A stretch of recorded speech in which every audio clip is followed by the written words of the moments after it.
Okay, let's start the lecture differential equations. और हमारा course code है मैथ 2122 लेक्चर नंबर 3 है हमारा।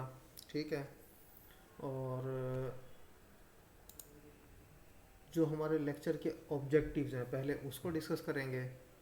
ठीक है, ताकि ये पता चले कि हम ये लेक्चर क्यों ले रहे हैं, ऑब्जेक्टिव्स क्या है लेक्चर उसके बाद जो लेक्चर के कंटेंट्स हैं उसके अंदर से पहला टॉपिक है डायरेक्शन फील्ड्स, दूसरा है आइलर मेथड और तीसरा है सेपरेबल ओडीईज। क्या लेक्चर किसके साथ कर रहे हैं? ये जो हमारा है फॉल 2019। हम तो जमा जैसे चुप लिखना चाहिए।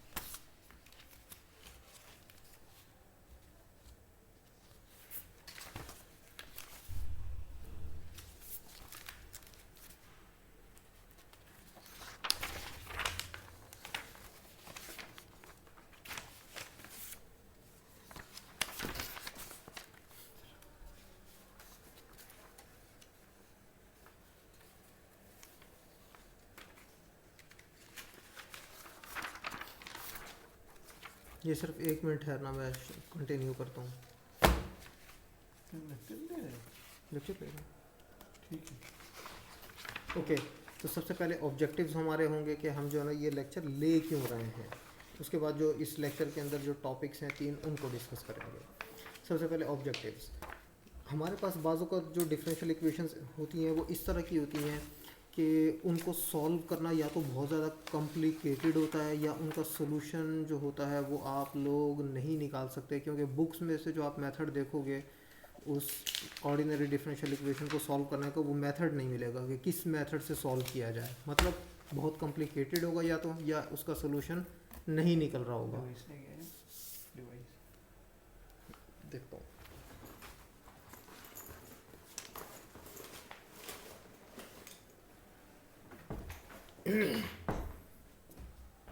तो इस तरह के प्रॉब्लम्स जिनका सोल्यूशन या तो बहुत ज़्यादा कॉम्प्लिकेटेड हो या सोल्यूशन ना निकल रहा हो, उनके सोल्यूशन फाइंड करने के 2 अप्रॉक्सीमेट मेथड हैं। अप्रॉक्सीमेट का मतलब यानी क्लोज क्लोज आंसर आपको दे देंगे। उनमें से एक मेथड है ग्राफिकल, यानी ग्राफ ड्रॉ करके।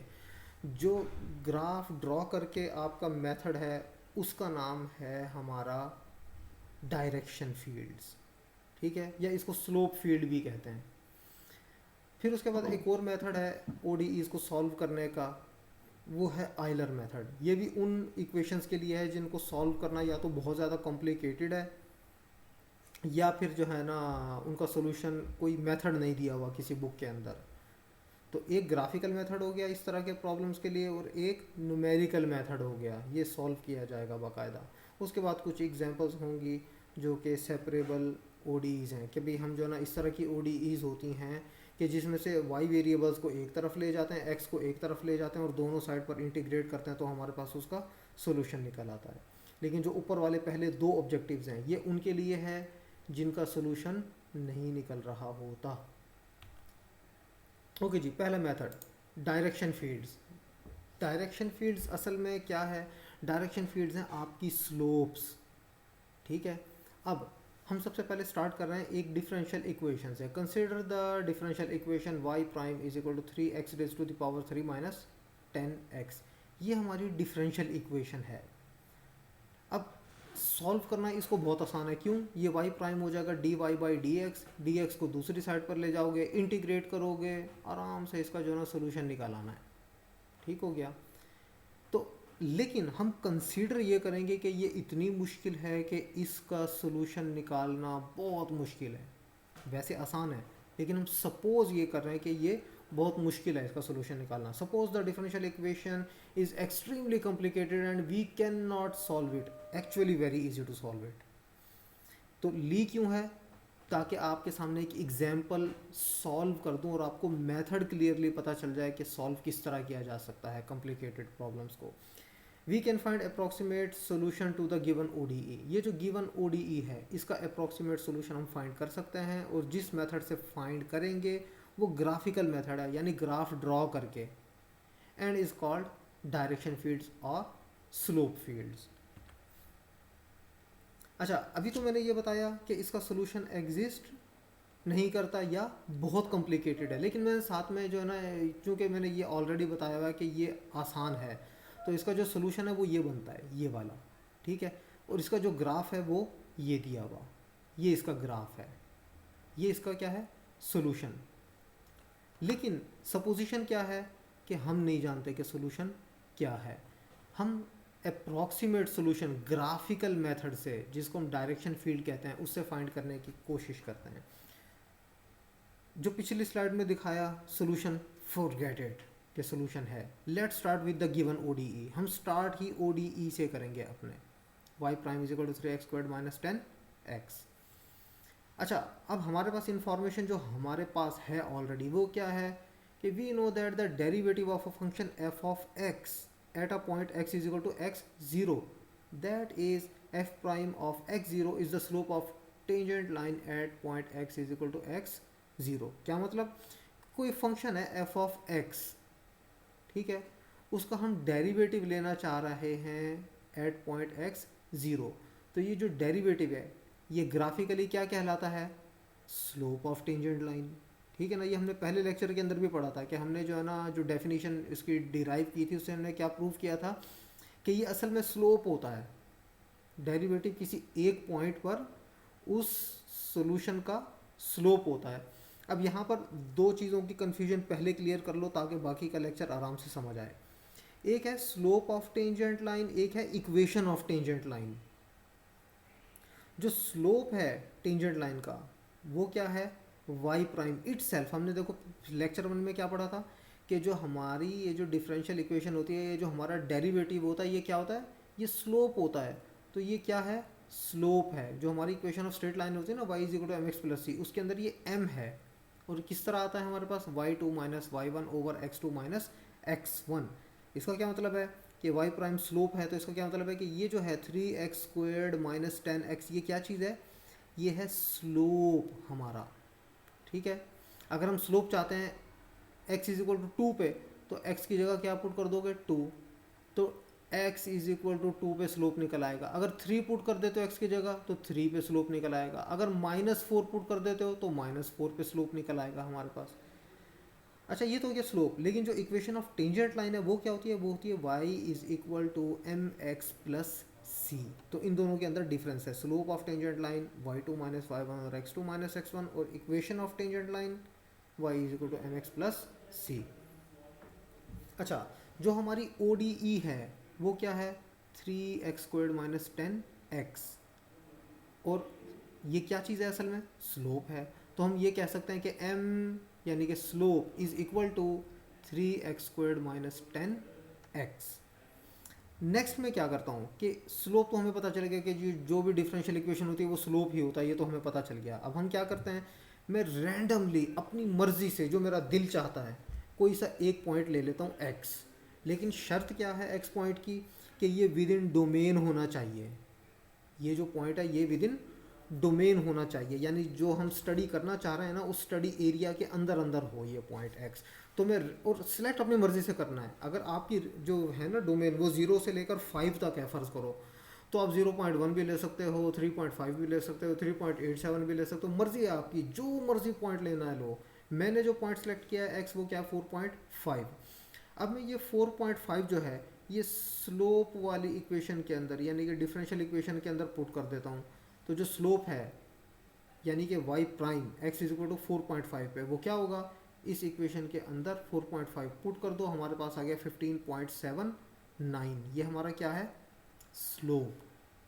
अब हमारे पास दो इन्फॉर्मेशन आ गई। पहली information x is equal to 4.5, दूसरी information m is equal to 15.79। ठीक हो गया। ये जो x इज इक्वल टू 4.5 है ये मर्जी से लिया है, मेरी मर्जी है जी, मैंने 4.5 लेना। अगर आप लोगों की मर्जी है कि आपने 4 लेना है, 4 रख लो इसको। अगर आपका दिल चाहता नहीं जी मैंने तो जो ना x को 3.837 रखना है, वो रख लो, मर्जी है आपकी, मैंने 4.5 लिया है। फिर 4.5 को टेंजेंट लाइन की इक्वेशन, ये सॉरी जो टेंजेंट लाइन है हमारी, स्लोप की इक्वेशन के अंदर पुट किया, हमारे पास स्लोप आ गया। ये दो इन्फॉर्मेशन आ गई हमारे पास। अब तीसरी चीज़, x इज इक्वल टू 4.5 पर, x इज इक्वल टू 4.5 पर y की इनफाइनाइट वैल्यूज़ हैं हमारे पास। ठीक है। अब ये देखो मैं आपको ग्राफ दिखाता हूँ। इस ग्राफ के अंदर यहाँ पर ये एक्स एक्सिस है हमारा, एक्स एक्सिस पर ये -2 -1 0 1 2 3 4 और यहाँ पर होगा 4.5। इस 4.5 पे इस पॉइंट के ऊपर ही ये है y इज इक्वल टू -30। ऊपर चले जाते हैं y इज इक्वल टू -20, ये तो कोई y एक्सिस दिया हुआ, तो ये 4.5 के ऊपर y इज इक्वल टू -20, यहाँ पर -10, यहाँ पे 0, यहाँ पे 5, यहाँ पे 10, यहाँ पे 15, यहाँ पे 20, चलते जाओ ऊपर जितना मर्जी चले जाओ। तो ये 4.5 पर y की इनफाइनाइट वैल्यूज़ हैं। मैं उनमें से कुछ मिसाल के तौर पर दे देता हूँ वैल्यूज़ y की, कि 4.5 पर -20 भी एग्जिस्ट करता है, -15.6 भी एग्जिस्ट करता है, -9.09 भी एग्जिस्ट करता है, 11.3 भी, 6258.75 ये भी एग्जिस्ट करता है। जिस तरह मैंने x 4.5 लिया था ना अपनी मर्जी से, इसी तरह मैं अपनी मर्जी से कोई सा भी y का पॉइंट ले लेता हूँ रैंडमली। मैं सेलेक्ट कर लेता हूँ जो y इज इक्वल टू -9.09, ये मैंने रैंडमली सेलेक्ट किया अपनी मर्जी से। उसके बाद अब तक जो हमारे पास इंफॉर्मेशन इकट्ठी हुई वो क्या थी, x हमने अपनी मर्जी से सिलेक्ट कर लिया 4.5, एक इंफॉर्मेशन।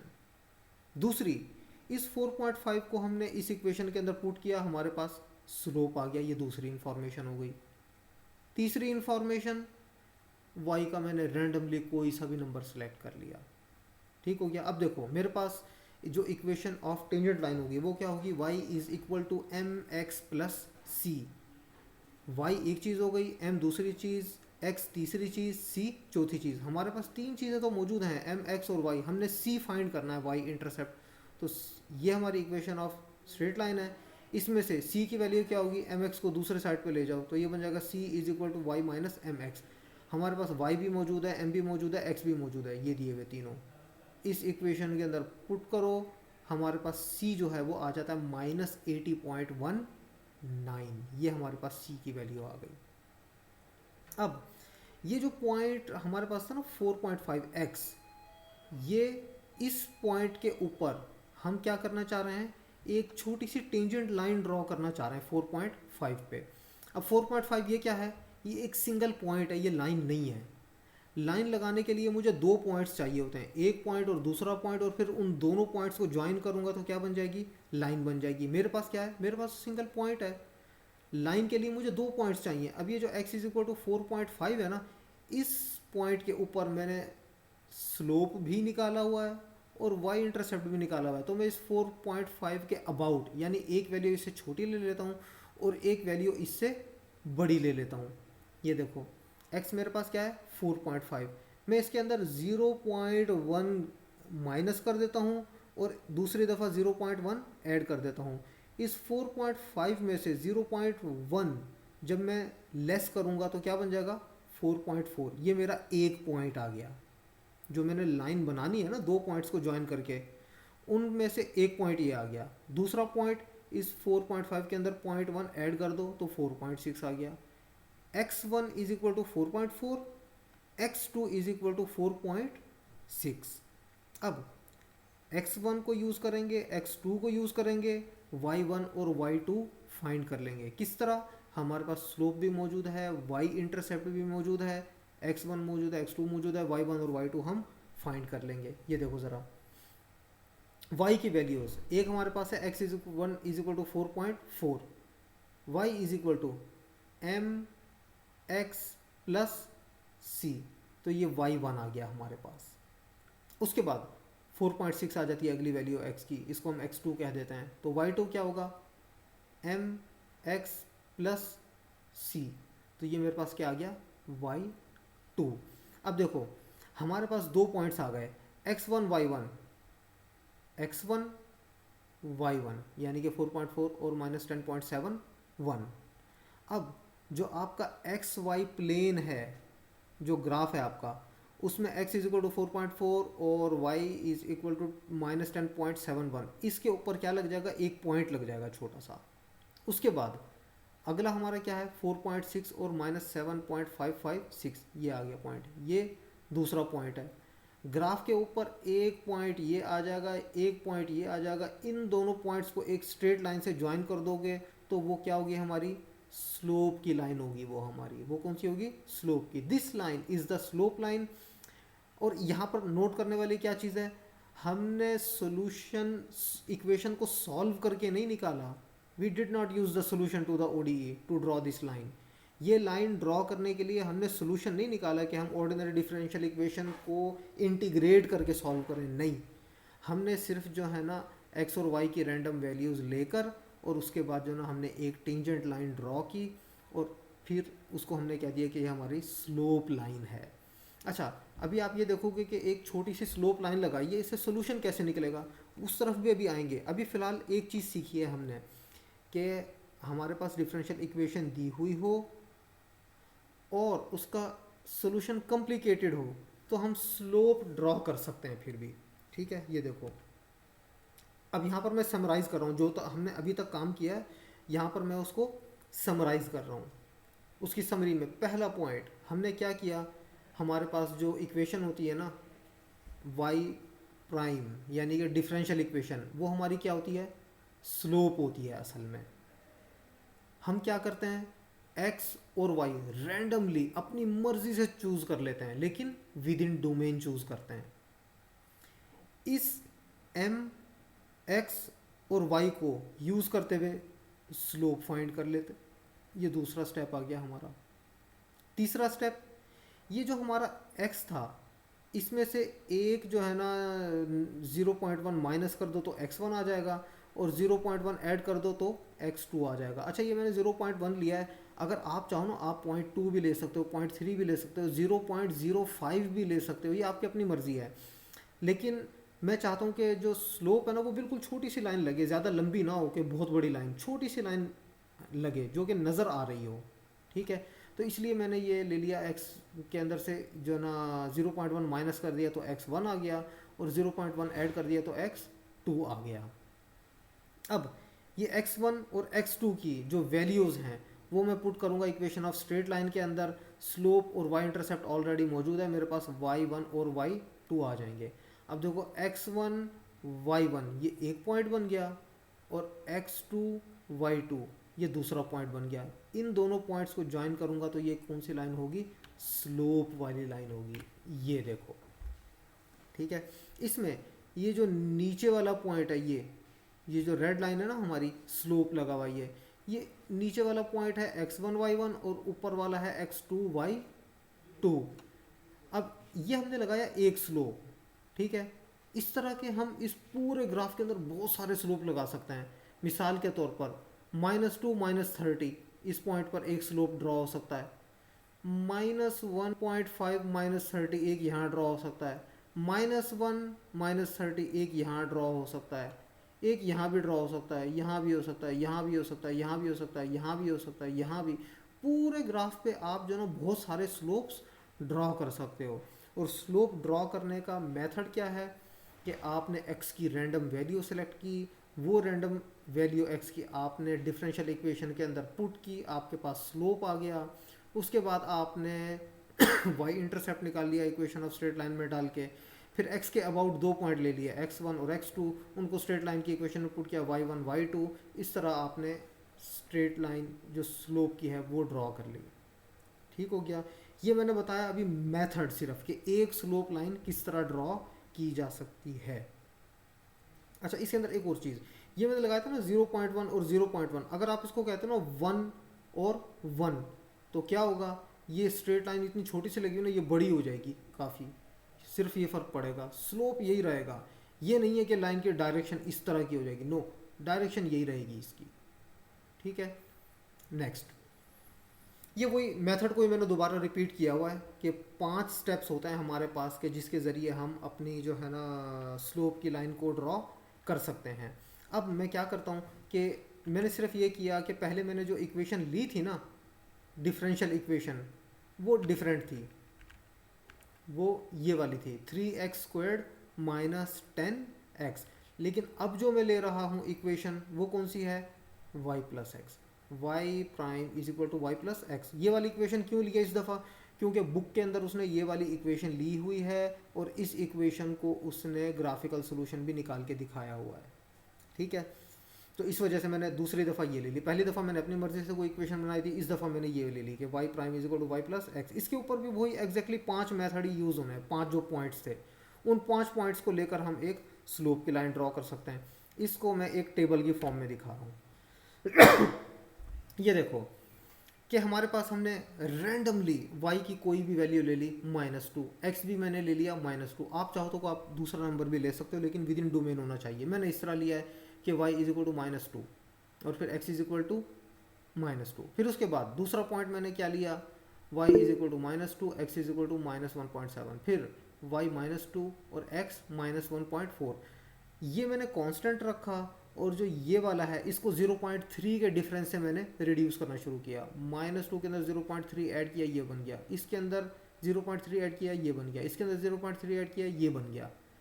ये इक्वल डिस्टेंस के ऊपर मैंने क्यों लिया है, इसकी मैं वजह बता दूंगा। इसकी वजह सिर्फ ये है कि स्लोप जो ना आपके बराबर बराबर फासले के ऊपर आएंगे, आपके स्लोप्स बराबर बराबर फासले के ऊपर आएंगे, सिर्फ ये होगा। उसका फ़ायदा ये होगा आपको सोल्यूशन आराम से समझ आ जाएगा। अच्छा, इसी तरह का एक और टेबल भी बना सकते हैं। उसके अंदर हम क्या करेंगे, y की वैल्यू -1.5 करेंगे और x की वैल्यू यही हम रहने देंगे सारी की सारी। इसके अलावा एक और टेबल बना सकते हैं, -1 रखेंगे और यही की ये वैल्यू लेंगे। फिलहाल हम क्या कर रहे हैं, फिलहाल हम ये कर रहे हैं कि y को हमने रखा -2 पे, x की वैल्यूज़ को चेंज किया। एक पॉइंट ये बन गया, एक पॉइंट ये बन गया, एक ये बन गया, एक ये बन गया, एक ये बन गया। एक्स वाई की वैल्यूज़ क्या हैं, रैंडम नंबर। ये पहला स्टेप है जो हमने अभी। जी हाँ जी, कुछ पूछना चाह रहे हो? सर जी, दोनों को चेंज नहीं एट द सेम टाइम। कर सकते हो, कर सकते हो, लेकिन ये जो मैंने किया इसकी वजह ये अभी आगे चल के पता चलेगी कि वजह क्या है। अभी फ़िलहाल मैंने y को -2 और x को चेंज किया, ठीक है ना। आपकी मर्ज़ी, आप y को भी चेंज कर सकते हो, नो इशू। Okay sir. हाँ, अब देखो हमारे पास जो इक्वेशन ऑफ वो जो हमारी स्लोप लाइन है, स्लोप है जो हमारा, वो क्या है, y प्राइम क्या है, y प्लस एक्स। यानी कि कैसे आएगा हमारे पास स्लोप, y और x को ऐड कर दो, तो y और x को ऐड कर दो। -2 कितना हो गए, -4। -2 -1.7 कितने हो गए, -3.7। -2 -1.4 कितना हो गया, 3.4। इसी तरह करके हमने ये पूरा कॉलम फिल कर लिया। ये कॉलम किस तरह आया, इस कॉलम को ऐड करके। उसके बाद जो हमारा y इंटरसेप्ट है c, ये कैसे आएगा, c is equal to y minus m x. Y ये जो पहला है हमारे पास, ये कहाँ पर है, ये रहा। m ये किधर है, ये रहा। x ये किधर है, ये रहा। y x और m की वैल्यूज, y x और m की वैल्यूज पुट करो, आपके पास c आ जाएगा, y इंटरसेप्ट। उसके बाद ये तीनों यूज़ करो, c निकालो, ये आ गया। तो ये वाला कॉलम भी हमारा इसी तरह कंप्लीटली फिल हो जाएगा। उसके बाद अगला स्टेप क्या था कि जो हमारा x था उसके अंदर से एक 0.1 माइनस कर दो और एक 0.1 ऐड कर दो, तो आपके पास 2 पॉइंट आ जाएंगे x एक्सिस के ऊपर, x1 और x2। हमारा x क्या है, -2। इसमें से 0.1 माइनस करो, ये आ गया। इसके अंदर 0.1 ऐड करो, ये आ गया। ये कॉलम भी फिल कर लिया इसी तरह। यानी x की वैल्यू के अंदर एक माइनस करोगे, ये आ जाएगा। x की वैल्यू में एक ऐड करोगे, ये आ जाएगा। ये कॉलम इस तरह फिल हो गया हमारे पास। उसके बाद y1 ये कैसे आएगा, mx1 प्लस c। m कहाँ पे गिवन है, ये गिवन। x1 कहाँ पे गिवन है, ये गिवन। c कहाँ पे गिवन है, ये रहा। तो mx1 c ये वैल्यू आ गई, ठीक हो गया। ये कॉलम भी हमारा इसी तरफ फिल हो जाएगा। y2 is equal to mx2 plus c. m और c हमेशा की तरह, m यहाँ से आ जाएगा और c इस कॉलम से आएगा, और x2 इस कॉलम से आएगा। तो ये वाला कॉलम फिल हो जाएगा हमारे पास।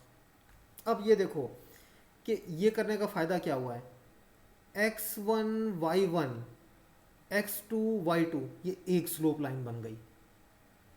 x1 y1 x2 y2 ये दूसरी स्लोप लाइन बन गई। x1 y1 x2 y2 ये तीसरी स्लोप लाइन हो गई। चौथी स्लोप लाइन, पाँचवीं, छठी, सातवीं, आठवीं, नौवीं, 10वीं और 11वीं।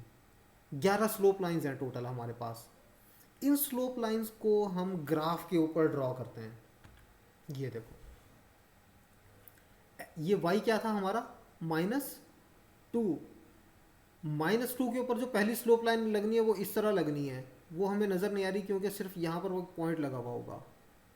उसके बाद ये -2 के ऊपर एक स्लोप लाइन ये वाली आ गई -1.7 के ऊपर। ये तीसरी, चौथी, पाँचवीं, छठी, सातवीं, आठवीं, नौवीं, 10वीं और ये 11वीं।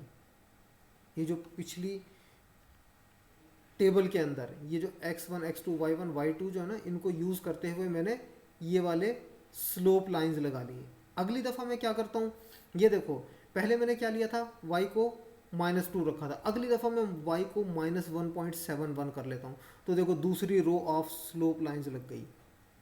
ये -2 पे एक रो आई हुई है स्लोप्स की, y = -1.71 पे एक और रो आ गई स्लोप्स की, -1.3 पे तीसरी आ गई, -1.14 पे चौथी आ गई, पाँचवीं, छठी, सातवीं, आठवीं, नौवीं, 10वीं, 11वीं, 12वीं, 13वीं, 14वीं और ये 15वीं। ठीक हो गया। ये -2 से स्टार्ट हुआ था y और 2 तक लेकर गया हूँ मैं, और x की वैल्यूज़ हमेशा बार बार चेंज हुई। 2 के लिए x की डिफरेंट वैल्यूज़, वही डिफरेंट वैल्यूज़ 1.8 के लिए ले लो, वही डिफरेंट x वैल्यूज़ 1.6 के लिए ले लो। इसी तरह करके आप जो है ना पूरी ये स्लोप लाइंस लगा सकते हो। अब ये देखो कि ये पूरा ग्राफ हमारा किससे भर गया, स्लोप लाइन से। अब यहाँ पर नोट करने वाली चीज़ कि सोल्यूशन इस जगह पर किस तरह का होगा, ये इस तरह की स्ट्रेट लाइन का सोल्यूशन होगा। अगर हम थोड़ा ऊपर चले जाते हैं तो सोल्यूशन एक कर्व हो जाएगा, मज़ीद ऊपर जाते हैं इस तरह का कर्व हो जाएगा।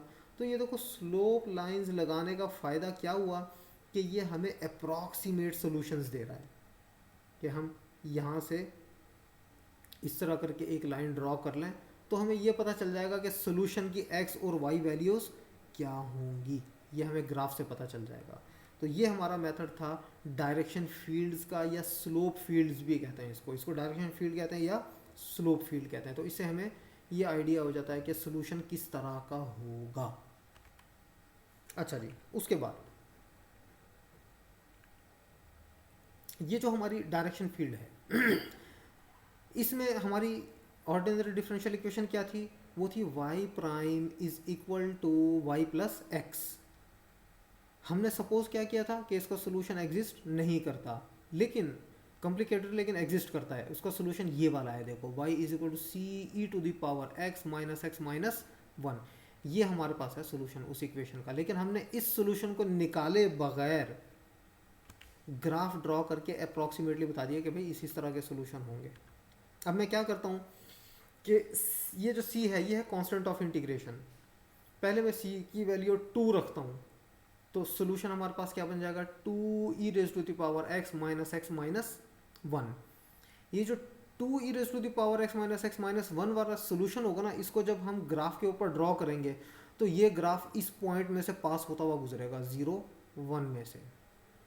उसके बाद मैं इसकी c की वैल्यू जो कांस्टेंट ऑफ इंटीग्रेशन है इसको 1 रख देता हूँ।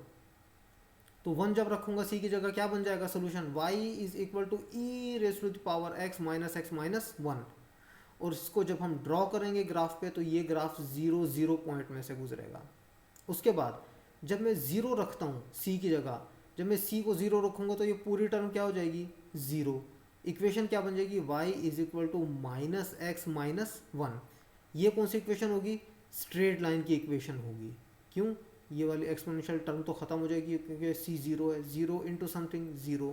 तो y is equal to m x plus c form की इक्वेशन है ये। तो ये एक स्ट्रेट लाइन होगी और ये स्ट्रेट लाइन कहाँ से गुजरेगी, 0, -1 में से गुजर रही होगी। ठीक है, तो अब ये देखो, क्या मैं ये दिखाऊंगा कि डायरेक्शन फील्ड्स जो ना आपको अप्रॉक्सीमेट सोल्यूशन दे रही होती हैं, वो अगले ग्राफ में दिखाता हूँ। ये देखो ज़रा, हमने जो डायरेक्शन फील्ड लगाई थी ना, उसी के ऊपर हम जो ओरिजिनल सोल्यूशन है वो भी ड्रॉ कर देते हैं। ये देखो, ये वो वाला पॉइंट है, ये वाली जो है इक्वेशन, ये है 2e raise to the power x minus 1। और इसका हमने क्या कहा था, ये कहाँ से गुजरेगी, 0, 1 में से। ये देखो x 0 हो गया और y 1 हो गया, तो देखो 0 1 में से पास हो रही है। दूसरा सोल्यूशन कर्व जो है ये क्या था, c इज इक्वल टू 1 पे, यानी कि y is equal to e raise to the power x minus 1। ये हमने कहा था कहाँ से गुजरेगा, 0 0 में से। ये देखो ये आया, ये ओरिजिन आ गया हमारा, यहाँ पे x भी 0 है और y भी 0 है। उसके बाद हमने तीसरा c को क्या लिया था, 0। तो मैंने क्या कहा था कि ये इक्वेशन फिर बन जाएगी y is equal to minus x minus 1, जो कि स्ट्रेट लाइन है। तो ये देखो ये स्ट्रेट लाइन है, कहाँ से पास हो रही है, ये वाला point, x is equal to 0 और y is equal to minus 1। ये देखो इनमें से पास हो रहे हैं तीन सोल्यूशन। तो जो दिखाने का मकसद था वो क्या था कि ये हमने पहले जो सोल्यूशन निकाला था ना, असल में अप्रॉक्सीमेट सोल्यूशन, वो क्या था, वो तो हमने डायरेक्शन फील्ड्स लगाई थी। और डायरेक्शन फील्ड्स नीचे की तरफ देखो स्ट्रेट लाइन है, और नीचे जा रहे हैं तो वो थोड़े थोड़े कर्व होते जा रहे हैं, ऊपर जा रहे हैं तो भी कर्व बनते जा रहे हैं हमारे पास।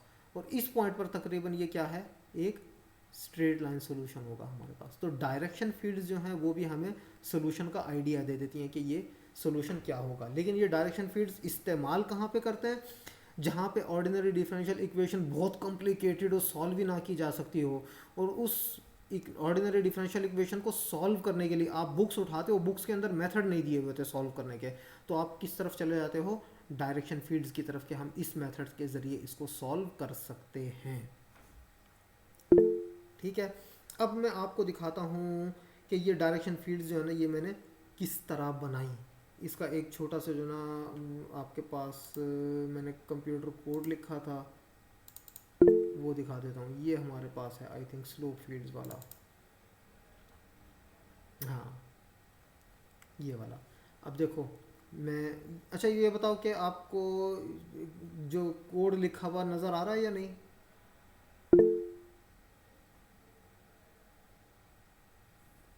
हाँ जी, कोड नज़र आ रहा है नो आपको। सर, अभी तक तो नहीं आया नजर। अभी आपको प्रेजेंटेशन नज़र आ रही है सिर्फ। यस सर, अभी तक वही पुराना ग्राफ ही नजर आ रहा है। अच्छा ओके, अभी मैं ये दोबारा शेयर करता हूँ स्क्रीन, आपको ये नज़र आ जाएगा फिर।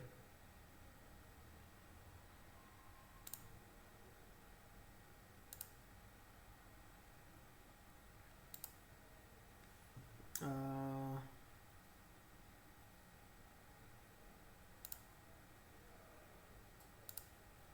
ये देखो अब नज़र आया।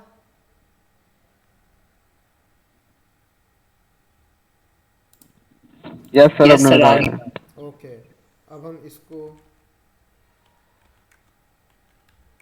21 डिफरेंशियल इक्वेशन लेक्चर 3, लेक्चर 3।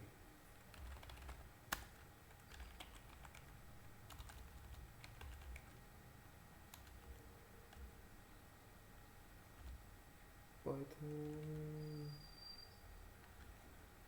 एक मिनट।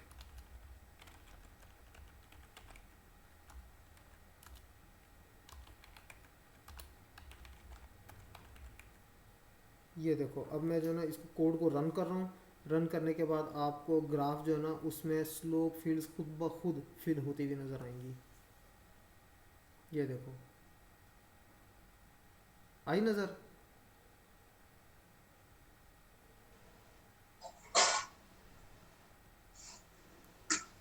No sir. नहीं नज़र आई, एक मिनट।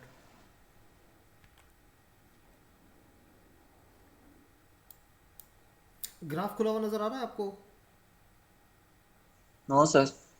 यार सुबह जो स्टूडेंट्स थे उन्होंने कहा कि भी नज़र आ रहा था। ओके, बहरहाल जब आप आओगे यहाँ पे ऑन कैंपस तो आपको जो है ना ये वाला प्लॉट में दिखा दूंगा। ठीक है, तो ये जो है ना कोड था एक, जिसके ज़रिए जो है ना ये डायरेक्शन फील्ड्स ड्रॉ की थी। अब मैं आपको दिखा रहा हूँ एक एक्सेल शीट। ठीक है ना, उस एक्सेल शीट के अंदर भी आप जो है ना चाहो तो ये सारी कैलकुलेशन कर सकते हो।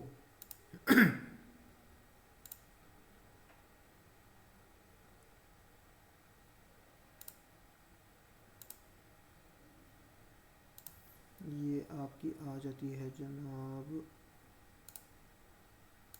ये देखो। हाँ जी, ये एक्सेल शीट नज़र आई आपको। यस सर, नजर आ रही है। ये देखो, ये वही वाली है एक्सेल शीट जो कि मैंने आपको भी प्रेजेंटेशन के अंदर भी दिखाई। वाई को मैंने क्या लिया, -2, एक्स को क्या लिया, -2, -1.7, -1.4। फिर ये जो हमारी ODE थी इसके अंदर y और x की वैल्यू पुट की तो क्या आ गया, m आ गया। c किस तरह निकालो, y minus m x. Values कहाँ से आएंगी, ये 3 पीछे जो कॉलम दिए हुए हैं वहाँ से ये वाला कॉलम फिल हो जाएगा। x ये जो हमारे पास दिया हुआ है इसके अंदर 0.1 माइनस करोगे ये वाला कॉलम आ जाएगा, 0.1 ऐड करोगे ये कॉलम आ जाएगा। इसको c को और m को यूज़ करोगे तो y1 आ जाएगा। इस x2 वाले कॉलम को c को और m को यूज़ करोगे तो y2 आ जाएगा हमारे पास। अब इस डेटा को x1 y1 x2 y2 use करो, एक स्लोप लाइन लग जाएगी, दूसरी लग जाएगी, तीसरी चौथी पांचवी, और ये सारा इस तरह हो जाएगा। ठीक है, अब आपने क्या करना है, ये -2 को इसी तरह कांस्टेंट रखना है, x की ये डिफरेंट वैल्यूज़ लेनी है और उसके बाद आपने ये टेबल खुद से बनाना है। ठीक है, खुद से बना के और उसके बाद इसको ड्रॉ भी करना है एक्सेल के अंदर। ठीक हो गया, हो जाएगा।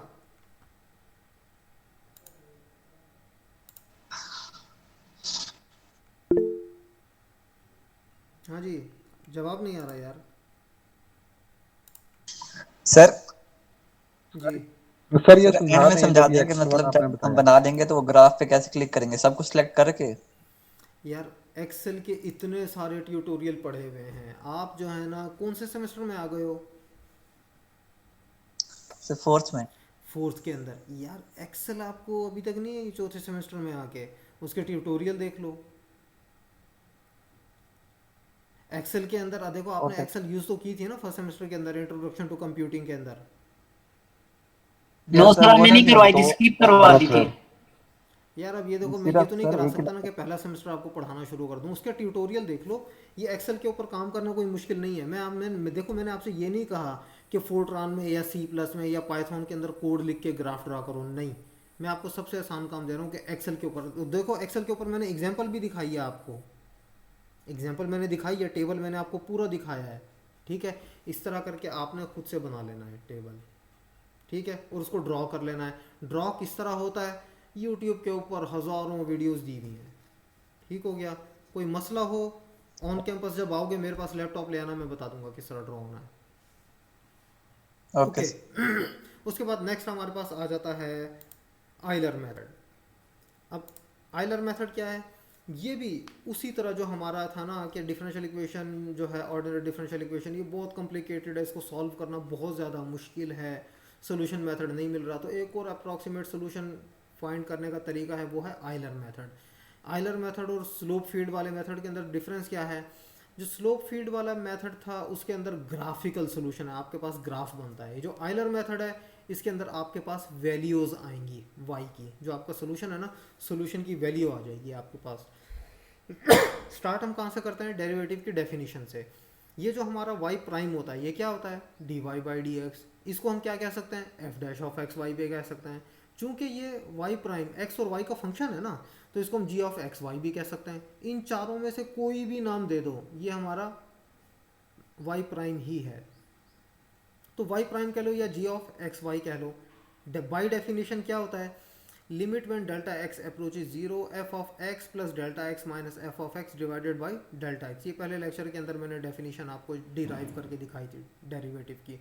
डेरिवेटिव क्या होता है, इनफैक्ट डिफरेंशियल इक्वेशन ही है हमारे पास। अब इस जो हमारा डेरिवेटिव है इसके अंदर मैं डेरिवेटिव की वैल्यू लेता हूँ x is equal to x0 और y is equal to y0 पे। क्या मतलब कि जहाँ पर x है वहाँ पे x0 लिख दो, जहाँ पे y है वहाँ पे y0 लिख दो। x0 का क्या मतलब है, कोई नंबर है 3.1, y0 का मतलब है -1 पॉइंट समथिंग, कोई नंबर है।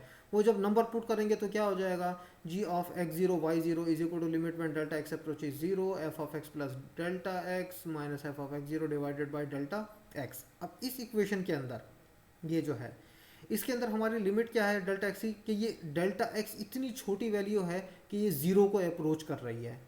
इस वजह से हमने ये लिमिट यहाँ पे मेंशन कर दी। हम अब ये सपोज कर लेते हैं कि डेल्टा एक्स ज़ीरो को अप्रोच नहीं कर रहा, ये एक सफिशेंटली बड़ी वैल्यू है। मिसाल के तौर पर 0.2 एक बड़ी वैल्यू है और 0.000001 यानी कि 1 × 10⁻⁻6 ये छोटी वैल्यू है। तो 0.2 क्योंकि एक बड़ी वैल्यू है, ज़ीरो को अप्रोच नहीं कर रही, तो यहाँ से लिमिट क्या हो जाएगी, ख़त्म हो जाएगी। और डेल्टा एक्स को मैं कह देता हूँ कि जी डेल्टा एक्स को मैं रिप्रेजेंट करूँगा h से।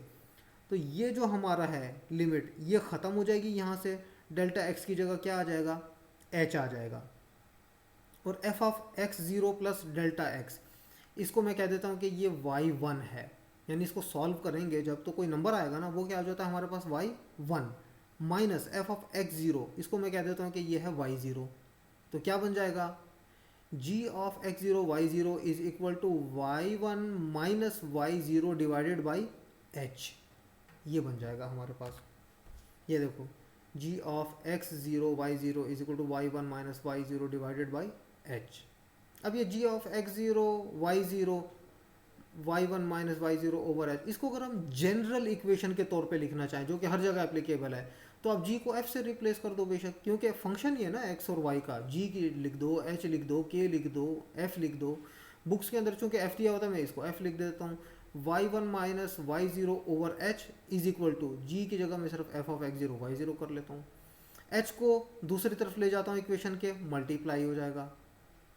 वाई ज़ीरो को दूसरी तरफ ले जाता हूँ, ऐड हो जाएगा। तो ये हमारे पास आ गई y one is equal to y zero plus h times f of x zero Y zero.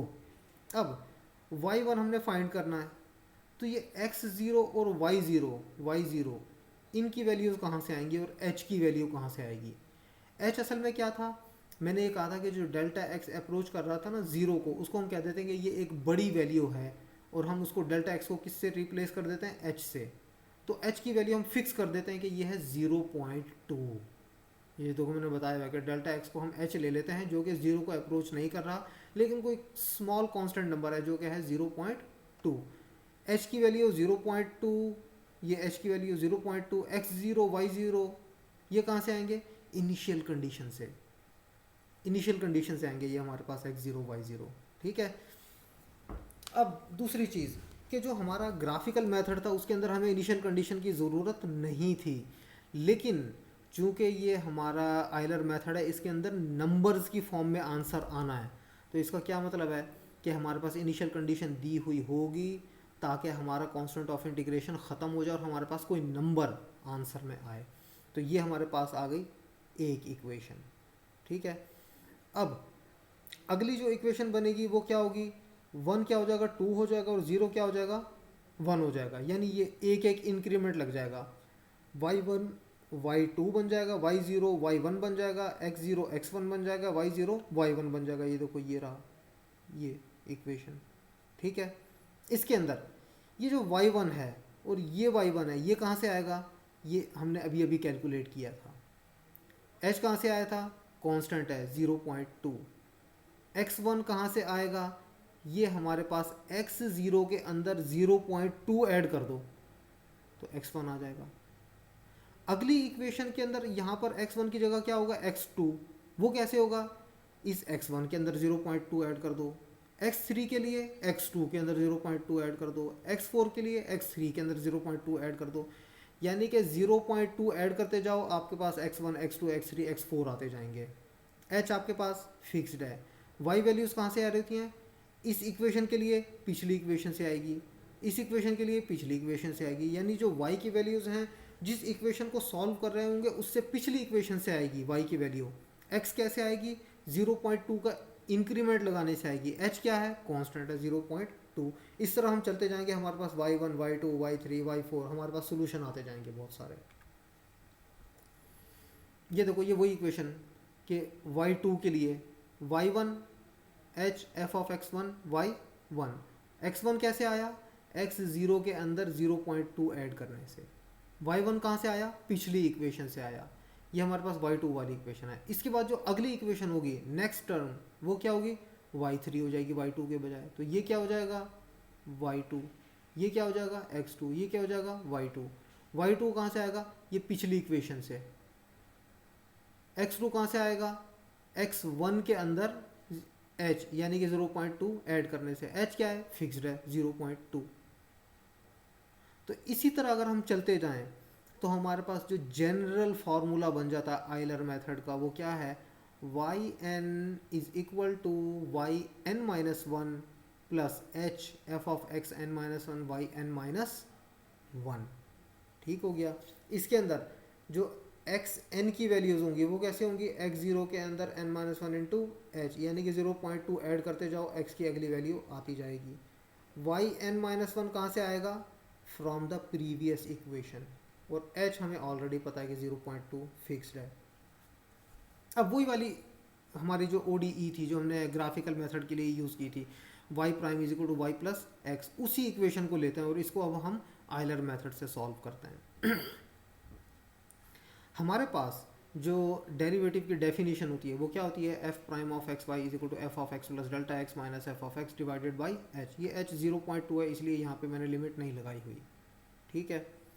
अब मैं इस इक्वेशन को ले लेता हूँ पॉइंट एक्स ज़ीरो और वाई ज़ीरो पे, तो क्या करूँगा, एक्स की जगह एक्स ज़ीरो, वाई की जगह वाई ज़ीरो पुट कर दूंगा, तो ये बन जाएगा f prime of x zero Y zero is equal to f of x zero plus delta x minus F of x zero divided by h. इस h को मैं इक्वेशन के दूसरी तरफ ले जाता हूँ, तो ये क्या बन जाएगा, h into f dash of x zero Y zero, ये देखो ये आ गया। और ये वाला जो है हमारे पास ये क्या हो जाएगा, f of x zero plus delta x minus F of x zero, ये आ गया, ठीक है। उसके बाद ये जो एफ ऑफ एक्स ज़ीरो है इसको इक्वेशन के दूसरी साइड पे ले जाओ, तो ये बन जाएगा f of x zero plus delta x is equal to y f of x zero plus h f prime of x zero Y zero. ये देखो ये वो आयलर मेथड वाली इक्वेशन ही बन रही है, ठीक है ना। अब हम क्या करते हैं, इसको मैं y1 का नाम दे देता हूँ, इसको y0 का नाम दे देता हूँ, तो ये देखो ये वो बन गई y1 is equal to y0 plus h f prime of x zero Y zero. इसकी जनरल इक्वेशन क्या बनेगी, yn is equal to y n minus one plus h f prime x n minus one और y n minus one. इसके अंदर जो पहली पहली values होती हैं x की और y की, वो कहाँ से आती हैं, इनिशियल कंडीशन से। अब हमारी ये जो हमारी इक्वेशन थी ये वाली y prime is equal to y plus x, इसके साथ इनिशियल कंडीशन जो है वो क्या दी हुई है, वो है y at zero is equal to zero, यानी कि x ज़ीरो ज़ीरो है और y ज़ीरो ज़ीरो है, ये दिए हुए। और h को हमने क्या सेट किया हुआ है, 0.2। तो अब ये x ज़ीरो वाई ज़ीरो और h 0.2 ये हम इस इक्वेशन के अंदर पुट करेंगे और अपना आंसर निकाल लेंगे। लेकिन उस आंसर निकालने से पहले एक और चीज़ करेंगे, ये जो f prime of x y है ये क्या हो जाएगा, ये हो जाएगा y प्लस एक्स। क्यों, क्योंकि f prime of x y क्या है, y प्लस एक्स है असल में। तो ये देखो ये जनरल इक्वेशन आ गई, इसके अंदर पहले हम n को 1 पुट कर देते हैं, यहाँ पे 1 आ गया, यहाँ पे 1 माइनस वन 0 आ गया, यहाँ पे 0 आ गया, यहाँ पे 0 आ गया। पहला स्टेप क्या था कि जनरल इक्वेशन के अंदर n की वैल्यू 1 पुट कर दी। दूसरा स्टेप क्या है कि ये जो आपकी डिफरेंशियल इक्वेशन दी हुई है ना उसकी वैल्यू पुट कर दो, तो ये क्या बन जाएगा, f prime of x y क्या है, वाई प्लस एक्स। तो f prime of x zero Y zero क्या बन जाएगा, वाई ज़ीरो एक्स ज़ीरो, वो वाई ज़ीरो एक्स ज़ीरो यहाँ पे पुट कर दो f prime of x zero Y zero की जगह, तो आपके पास ये इक्वेशन बन जाएगी, y1 is equal to y zero plus h y zero plus x zero. ठीक हो गया, ये किसके जगह आ गया, f dash of x zero Y zero की जगह। अब यहाँ पर n is equal to one, x zero is equal to zero, Y zero is equal to zero, जो कि इनिशियल कंडीशन से आए ये दो वैल्यूज़, और h इज इक्वल टू 0.2, ये सारी की सारी वैल्यूज़ इसके अंदर पुट करो राइट हैंड साइड में, तो आपके पास y1 क्या आ जाएगा, 0। उसके बाद अभी तो हमने n is equal to 1 put किया था ना, अगली दफ़ा हम क्या करते हैं, n is equal to 2 put कर देते हैं, और फिर उसके बाद x1 क्या होगा, x ज़ीरो के अंदर 0.2 का इंक्रीमेंट लगा तो 0.2 आ गया हमारे पास x1। y1 क्या है, 0, ये कहाँ से आया, ये पिछली इक्वेशन से आया, ये देखो हमने 0 निकाला था। h क्या है, 0.2। अब ये देखो हमारे पास x1 भी मौजूद है, y1 भी मौजूद है, h1 भी मौजूद है, ये हमारी जो इक्वेशन थी इसके अंदर पुट करो, आपके पास y2 आ जाएगा। y3 के लिए n क्या होगा, 3, फिर x2 ये क्या होगा, ये जो पिछला x1 आया था उसके अंदर h ऐड कर दो तो आपके पास ये 0.4 आ जाएगा। y1 ये 0.04, ये कहाँ से आया, पिछली इक्वेशन से, ये देखो 0.04 यहाँ पे आ गया। अब ये y1 x2 और ये आपके पास जो है h 0.2, ये y3 वाली इक्वेशन के अंदर पुट कर दो, तो आपके पास सारे नंबर पुट करोगे तो y3 की वैल्यू आ जाएगी। अगर हम इसी तरह चलते रहें तो y4 आ जाएगा, y5 आ जाएगा, y6 आ जाएगा। तो ये देखो, ये मैंने टेबल के अंदर निकाल के दिखाए हुए हैं, ठीक है। n इज इक्वल टू 1 के लिए x n की वैल्यू आ गई, और फिर उसके बाद ये x n और h की वैल्यू यूज़ करेंगे तो y n आ जाएगा हमारे पास। n1 के लिए दोनों ज़ीरो हैं, n2 के लिए x की वैल्यू 0.2 और ये 0, फिर उसके बाद 0.4। ये देखो, ये x जो है ना, इसके अंदर इंक्रीमेंट कांस्टेंट लग रहा है। 0.2 ऐड हुआ, 0.2 बन गया, 0.2 ऐड हो गया, 0.4 बन गया, 0.2 ऐड हो गया, 0.6 बन गया, 0.2 ऐड हुआ, 0.8 बन गया। हर अगले n के लिए x के अंदर 0.2 का इंक्रीमेंट लगता जाएगा। y किधर से आएगा? आयलर वाले फार्मूले से आ जाएगा हमारे पास। तो ये हमारे पास सोल्यूशन आ गया, ठीक है। अब हमें ये पता है कि ये जो हमारी डिफरेंशियल इक्वेशन थे ना, y prime is equal to y plus x, इसका सोल्यूशन एग्जिस्ट करता है। और वो सोल्यूशन क्या है? ये वाला y is equal to c e raise to the power x minus 1। मैं यहाँ पर अब ओरिजिनल सोल्यूशन क्यों लेकर आ रहा हूँ, उसकी वजह ये है कि जो हमने अप्रॉक्सीमेट सोल्यूशन निकाला था और हम जो ओरिजिनल सोल्यूशन निकालेंगे, हम ये देखना चाह रहे हैं कि उन दोनों की वैल्यूज़ में कोई फ़र्क आता है या नहीं, ये चेक करना चाह रहे हैं हम। तो c की वैल्यू हम क्या पुट कर देते हैं? c is equal to 1। जब c 1 पुट करेंगे तो ये क्या बन जाएगा? y is equal to e raise to the power x minus 1, ये बन जाएगा हमारे पास। अब x की वैल्यूज़ बहुत सारी ले लो, y की वैल्यूज़ कैलकुलेट कर लो, इनका ग्राफ बना लो, ठीक है। ग्राफ बनाने के बजाय बल्कि x की जो वैल्यूज़ है ना, वो कौन सी लेनी, यही वाली लो। 0.0, 0.2, 0.4, 0.6, 0.8 और 1, इसके अंदर पुट करते जाओ x की, तो y की वैल्यू आती जाएगी आपके पास। वो कहाँ आ गई? ये आ गई, ये वाला जो कॉलम है। जो यहाँ तक का काम है, ये पहले 3 कॉलम, ये आयलर मेथड से आया है। ये वाला जो है, ये क्या है? ये हमने x की वैल्यू ओरिजिनल सोल्यूशन के अंदर पुट की है, यानी कि E raise to the power x minus 1 के अंदर। तो ये आ गई वैल्यू। ये आयलर मेथड की वैल्यूज़, ये ओरिजिनल की y वैल्यूज़, इन दोनों का डिफरेंस निकालो तो ये एरर आ जाएगा। ये डिफरेंस है दोनों का। अब ये जैसे जैसे हम आगे बढ़ते जा रहे हैं, डिफरेंस इंक्रीज होता जा रहा है। क्यों? क्योंकि हमने h की जो वैल्यू ली हुई है ना 0.2, ये एक बड़ी वैल्यू है। जब हम डेरिवेटिव्स की, डिफरेंशियल इक्वेशंस की बात करते हैं, तो जो हमारा इंटरवल होता है वो कितना छोटा होता है कि वो ज़ीरो को अप्रोच कर रहा होता है। तो h को असल में क्या करना चाहिए? ज़ीरो को अप्रोच करना चाहिए। अगर हम h की वैल्यू 0.0000001 लेंगे तो ये जो डिफरेंस आ रहा है ना, ये ख़त्म हो जाएगा, बिल्कुल माइनर सा रह जाएगा कि उसको हम नेगलेक्ट कर सकते हैं। अब ये जो h इज इक्वल टू 0.2 जब हमने लिया, तो इसके ऊपर हमने दोनों ग्राफ बनाए। कौन से? एक हमने जो ब्लैक कलर का आयलर मेथड से भी हमने एक ग्राफ बना लिया, देखो ब्लैक कलर का आयलर मेथड वाला ग्राफ है। और ये जो ग्रीन कलर वाला है, ये ओरिजिनल सोल्यूशन है, E raise to the power x minus 1। जैसे जैसे हम x की वैल्यूज़ बढ़ाते जा रहे हैं, ये गैप जो है दोनों वैल्यूज़ के दरमियान, ये इंक्रीज़ होता जा रहा है, ठीक है। अब मैं क्या करता हूँ कि h की वैल्यू को बिल्कुल मिनिमम कर देता हूँ, यानी कि अप्रोचिंग 0.0000001। तो क्या होगा? पहले मैं आयलर फार्मूला जो है उससे सोल्यूशन निकालता हूँ, तो एक लाइन लग जाएगी ब्लैक कलर की, जो कि आपको नज़र नहीं आ रही। क्यों नज़र नहीं आ रही? जब मैं दूसरी दफ़ा ओरिजिनल सोल्यूशन को ड्रॉ करूँगा ना, तो ग्रीन वाली लाइन के पीछे ही ब्लैक वाली लाइन लगी हुई है। पहले ब्लैक कलर की लाइन लगी थी, लेकिन उसके बाद जब ग्रीन कलर की लाइन लग गई, वो उसके ऊपर ओवरलैप कर गई, इसलिए ब्लैक नज़र नहीं आ रही। अब मैं दूसरा काम क्या करता हूँ, ये जो आयलर मेथड वाली लाइन है ना, इसकी थिकनेस को इंक्रीज़ कर देता हूँ ताकि वो नज़र आए। तो ये देखो, ये ग्रीन लाइन जो है ये ब्लैक लाइन के ऊपर लगी हुई है, देख रहे हो। तो ये हमारे पास क्या है कि h की वैल्यू को रिड्यूस करने से, ज़ीरो को अप्रोच कराने से, जो हमारा आयलर मेथड से सोल्यूशन आता है और जो ओरिजिनल सोल्यूशन आता है, वो तकरीबन सेम हो जाता है, कोई फ़र्क नहीं रहता इनके अंदर। उसके बाद सेपरेबल ODEs, इसके अंदर क्या है कि बाज़ औक़ात जो हमें ODEs दी हुई होती है ना, उसके अंदर हम x और y मिक्स हुए हुए होते हैं।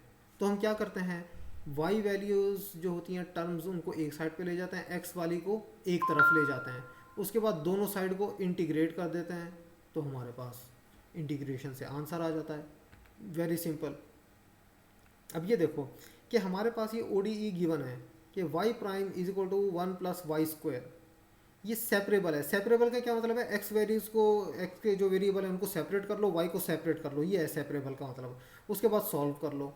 अब ये जो डिफरेंशियल इक्वेशन थी हमारी वाई प्राइम क्या होता है, D Y by D x is equal to one plus y squared.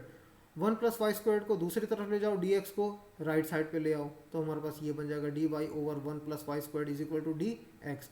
दोनों तरफ इंटीग्रेट कर दो, तो हमारे पास ये d Y over one plus y का integral is equal to d x का इंटीग्रल।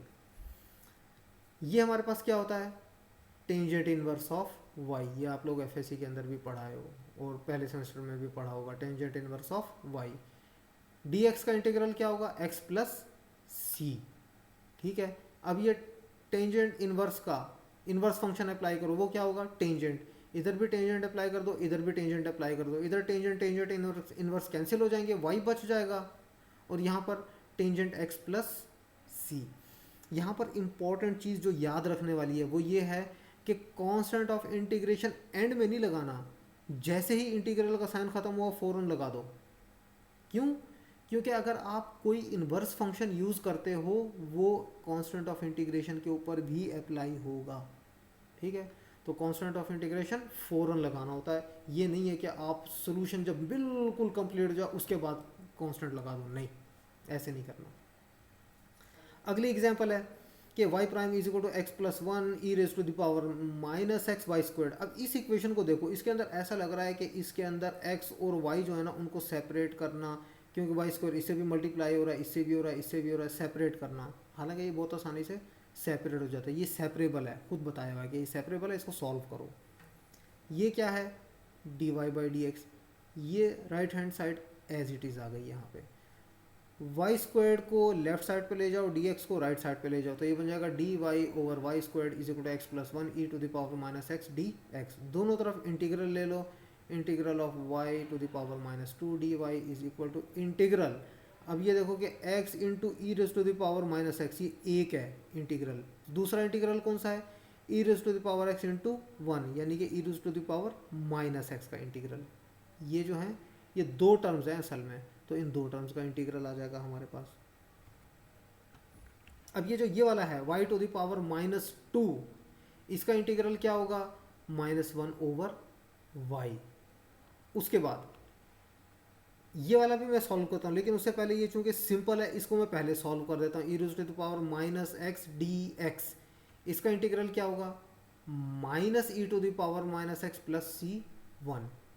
ये जो है ये आखिरी दो, ये कौन सी हैं, ये हमारे पास इस इंटीग्रल को सॉल्व किया है। उसके बाद अब इसको सॉल्व करते हैं, x into e to the power minus x, ये किस तरह होगा, first function integral of the second minus integral of the second derivative of the first. तो ये हमारे पास दो टर्म्स आ गई।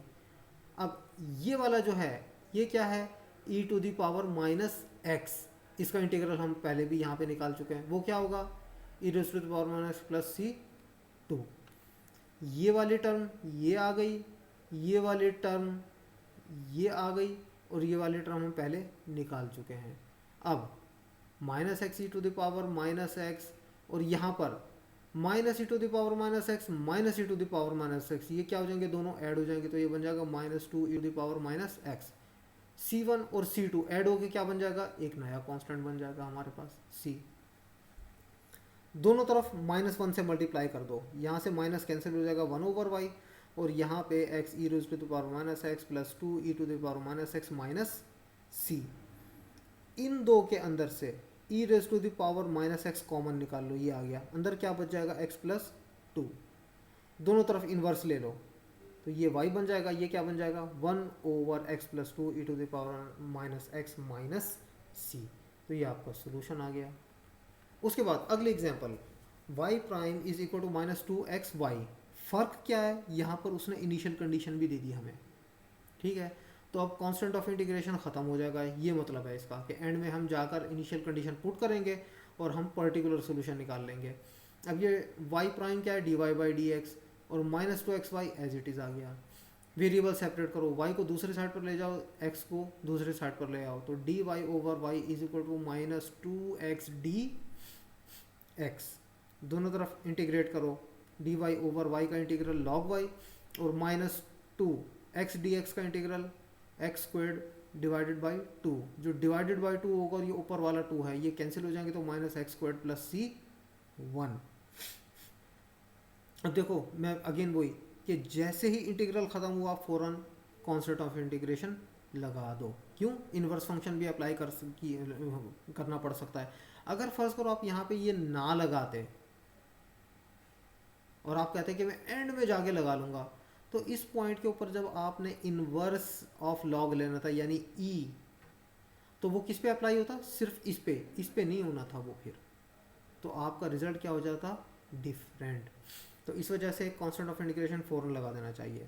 एनी हाउ ये हमारे पास log y आ गया is equal to minus x square plus c 1। दोनों तरफ इन्वर्स फंक्शन लो, e raise to the power log y, e और log कैंसिल हो जाएंगे, y बच जाएगा is equal to e raise to the power minus x square plus c 1।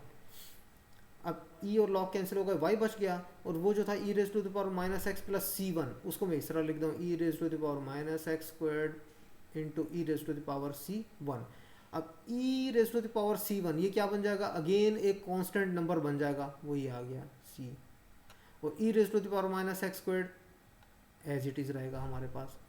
मैंने क्या किया नेक्स्ट कि y at 0 is equal to 1.8 initial condition को यूज़ किया, तो y 1.8 हो गया, x की जगह 0 आ गया।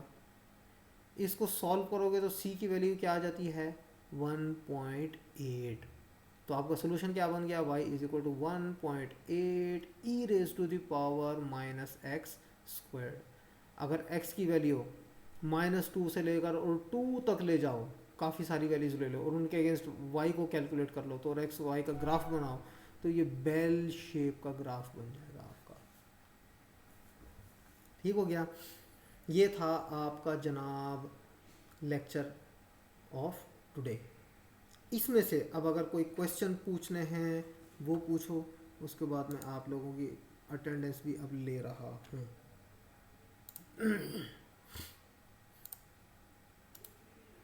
सर इसमें y इज इक्वल टू 1.8 उसने दिया है, तो ये जो दूसरी लाइन है ना इस पेज पे ये नहीं समझ आई सर। एक मिनट क्या इस पेज के ऊपर ये जो स्लाइड? जी सर, ये 1.8 is equal to c 1.8 is equal to c e raise to power minus 0 का स्क्वायर, ये नहीं समझ आया। ये नहीं समझ आया? ये समझ आ गया आपको कि y is equal to c e raise to the power minus x square, ये समझ आ गया यहाँ तक? जी सर, ये ऊपर वाली इक्वेशन ठीक समझ आ है। गई है सर। अब ये देखो कि जो हमारा पिछला था उसमें ये क्या था? इनिशियल कंडीशन दी हुई थी ना कि y at x is equal to 0 is equal to 1.8। इसका क्या मतलब है कि y at x is equal to 0 is equal to 1.8, जी यानी कि x ठीक है 0 सर, है वो और y, x का समझ नहीं आता, 0 ठीक है सर। हाँ ठीक है ना, ये y एट x होता है असल में, y at x is equal to 0 is equal to 1.8, यानी कि x की वैल्यू 0 है, y की क्या है? 1.8 है। इसको यूँ पढ़ा करो ना कि y की वैल्यू x 0 पे 1.8 है। ठीक हो गया? ठीक है सर, ठीक है सर। और कोई चीज़ इस लेक्चर में समझने वाली? सर वो इसमें जो सबसे पहला आपने ओडीई में ग्राफ वो टेबल था ना सर, उस टेबल में थोड़ी सी कंफ्यूजन है, वो कुछ समझ नहीं आई थोड़ी सी उधर। ओके मैं अभी स्क्रीनशॉट ले लूँ अटेंडेंस के, उसके बाद वो भी समझा देते हैं यार।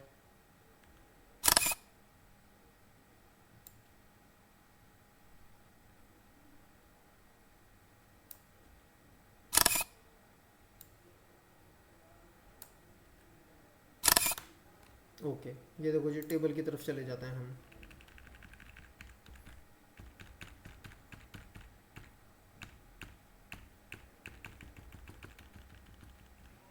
इस टेबल की बात कर रहे हो? जी सर, ये टेबल है, इसमें y एक बार इसको थोड़ा सा बस रिवाइज कर दें, x1 और x2 की वैल्यू सर। x1 और x2 की वैल्यू ये देखो ज़रा, y और x तो आपको पता चल गया कि रैंडमली लेने हैं, क्योंकि हमने पूरे ग्राफ को छोटे छोटे स्लोप्स के साथ भरना है, तो पूरे ग्राफ पे कहीं से भी कोई से भी पॉइंट ले लो। ठीक है ना? मैंने ज़रा तरतीब से लिए ताकि ग्राफ जी खूबसूरत सर। बने। ठीक है? अब जो हमारी डिफरेंशियल इक्वेशन होती है ना, उसके अंदर जहाँ जहाँ पे x है वहाँ पे x की वैल्यू पुट कर दो, जहाँ जहाँ पे y है वहाँ पे y की वैल्यू पुट कर दो, तो हमारे पास क्या आ जाएगा? स्लोप। हमारी इक्वेशन क्या थी? y prime is equal to y plus x. y की जगह y की वैल्यू और x की जगह x की वैल्यू, ये y हमारे पास स्लोप आ जाएगा। इन दोनों को ऐड करो ये स्लोप, इन दोनों को ऐड करो ये स्लोप, इस तरह करके ये फिल हो जाएगा कॉलम। ठीक हो गया। c is equal to y minus m x, ये किस तरह आया, y की वैल्यू इस कॉलम के अंदर गिवन है, m की वैल्यू इस कॉलम के अंदर गिवन है, x की वैल्यू इस कॉलम के अंदर गिवन है, तो c भी आ जाएगा। अब ये बताओ कि ये 4 कॉलम समझ आया आपको? जी सर, यहाँ तक समझ आ गई ओके। सर। अब x1 और x2 कैसे आएगा? ये जो आपका x है ना, इसके अंदर से 0.1 माइनस कर दो तो x1 आ जाएगा, 0.1 ऐड कर दोगे तो x2 आ जाएगा। इसी तरह पूरा कॉलम फिल हो जाएगा। समझ आई है इस चीज़ की? सर ये भी खुद ही सपोज कर, सर हाँ ये ये देखो भी देखो खुद ही देखो, ऐड और सब्ट्रैक्ट करना हाँ है। हाँ बिल्कुल बिल्कुल, ये देखो असल में जो ये रेड कलर की लाइन देख रहे हो, इस लाइन के अंदर जो मिड पॉइंट है ना, बिल्कुल एग्जैक्टली मिड पॉइंट x, वो x है। जो मिड पॉइंट है वो क्या है, x है। इसमें से 0.1 माइनस करोगे तो ये वाला पॉइंट बन जाएगा, 0.1 ऐड करोगे 1 तो ये वाला पॉइंट बन जाएगा। समझ आई है? जी सर, ठीक है सर। हाँ, तो इस वजह से हम ले रहे हैं, क्योंकि अगर हम सिर्फ वो x वाली वैल्यू लेते हैं, वो तो सिर्फ एक पॉइंट है, पॉइंट से स्लोप लाइन तो नहीं ड्रॉ हो सकती। बात समझ आ रही है? अगर हम खाली x ही जी रखें, सर, ठीक है। x1 x2 ना निकालें, तो वो तो एक सिंगल पॉइंट होगा यहाँ पे, वो लाइन तो ना हुई। लाइन के लिए तो 2 पॉइंट्स चाहिए, उन दोनों पॉइंट्स को आपस में मिलाओगे तो लाइन बन जाएगी। तो एक पॉइंट लेने के लिए मैंने 0.1 सब्ट्रैक्ट कर दिया, और फिर उसी x के अंदर एक 0.1 ऐड कर दिया तो दूसरा पॉइंट आ गया। तो इस तरह से हमने ये x1 और x2 बना लिए। अब x1 x2 की समझ आ गई अब? जी सर, ये समझ गई। ओके। अब y1 कैसे आएगा? जो स्ट्रेट लाइन की इक्वेशन है y is equal to m x plus c, उसके अंदर x1 की वैल्यू पुट करोगे तो y1 आ जाएगा, वो x2 की वैल्यू पुट करोगे तो y2 आ जाएगा। m और c ये दिए हुए, m वाला कॉलम ये है, c वाला कॉलम ये है। y1 के लिए x1 यूज करना है, y2 के लिए जी x2 यूज करना है। क्लियर है? जी सर, ये हो गया। अब इसमें जो ग्राफ हमने एक्सेल पे ड्रा करना है, उसमें कौन सा फार्मूले वाला y2 निकालना है, y1 निकालना है, कौन सा हम y देखो एक्सेल पे ड्रा x1 करेंगे? x2 y1 y2 निकले हुए हैं सारे आपके पास, x1 x2 y1 y2 ये आपके पास मौजूद हैं। इसके ज़रिए ग्राफ बनाना है। ये 1 मिनट ज़रा मैं आपको जो है ना,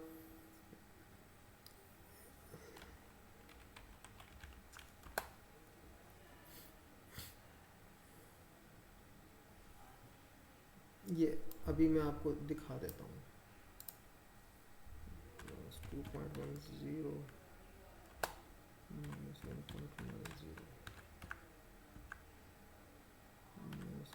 -1.60 और -2.40। अच्छा, अब मैं ना आपको एक एक्सेल शीट दिखा रहा हूँ, ठीक है ना, उधर से आपको समझ आएगी।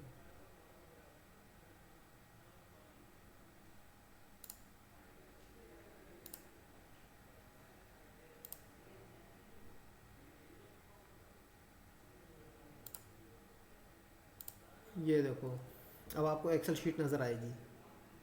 देखो एक्सेल शीट आई नज़र? जी सर। ये देखो, ये x की वैल्यूज़ थी, -2 के अंदर से एक कम किया -2.1 बन गया, और -2 के अंदर एक ऐड किया तो -1.9 बन गया। ये हमारे पास x की दो वैल्यूज़ आ गई, x1 और x2। जब इनको स्ट्रेट लाइन की इक्वेशन में पुट करूँगा तो ये y1 और y2 आ जाएंगे हमारे पास। ठीक हो गया। अब इसका ग्राफ बनाना है ना इन वैल्यूज़ का। इंसर्ट चार्ट, कौन से लाइन का मैं बनाना चाह रहा हूँ, ये आ गया मेरे पास। नेक्स्ट, डेटा इन रोज,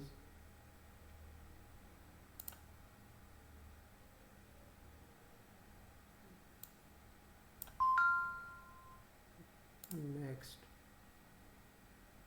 डेटा सीरीज,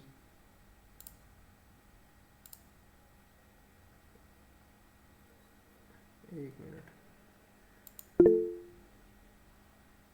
लेक्चर का टाइम रह गया थोड़ा। सर अस्सलाम वालेकुम सर, ये एक्सेल का वर्जन कौन सा है? और ये आपकी एक्सेल नहीं है, ये असल में है लिब्रे ऑफिस, ये लिनक्स के अंदर चलता है। आप लोगों ने एक्सेल के अंदर ही बनाना है। Okay sir. हाँ ठीक है सर, हम ट्राई करें, अगर कोई मसला हो सर फिर क्लास में समझ लेंगे सर, वैसे 1 बज गया। हाँ, बस ये एक जो पता है क्या यार, ये एक चीज़ को समझो कि मैं पहले भी लेक्चर के अंदर बता चुका हूँ कि अब इस तरह चलना बंद कर दो कि बच्चों की तरह छोटे, कि जी जो है ना, मुझे तो जो भी चीज़ पढ़ानी है, अगर पॉइंट भी लगाना है ना कोई, तो मुझे टीचर बताएगा तो मैं पॉइंट लगा सकता हूँ, तो मुझे पॉइंट ही नहीं लगाना आता। इस चीज़ को यार अब ख़त्म करो। एक्सेल जो है ना, वो उसकी वीडियोस देखो कि एक्सेल के ऊपर ग्राफ किस तरह बनाए जाते हैं, बहुत सारी वीडियोस निकल आएंगी आपकी यूट्यूब पे। मूवीज़ देखना कम कर दो और ये काम की चीज़ें देखना ज़्यादा कर दो। एक्सक्यूज मी सर, सर आसम साहब की लिंक आ गई है, फाइनली। हाँ ठीक है, वाइंड अप करने जी, लेक्चर ख़त्म हो चुका है। ओके, अल्लाह हाफिज़।